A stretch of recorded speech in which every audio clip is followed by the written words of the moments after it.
Ipinadala na sa Office of the President ang panukalang magbibigay ng emergency powers sa Pangulo para suspindihin o bawasan ng excise tax sa langis. Sa ilalim ng Oil Excise Tax Suspension Bill, pwedeng gamitin ng Pangulo ang emergency powers kapag isang buwan ng $80 o mahigit ang kada barrel ng Dubai crude oil. Nauna na sinabi ng Department of Economy, Planning and Development o DepDev na hanggang 6 pesos kada litro ang mababawas sa presyo ng diesel kapag sinuspinde ang fuel excise tax. Hanggang 10 pesos kada litro naman sa gasolina.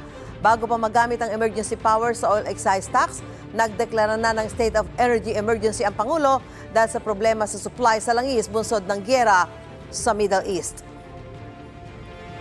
Igan, mauna ka sa mga balita, mag-subscribe na sa GMA Integrated News sa YouTube para sa iba't ibang ulat sa ating bansa.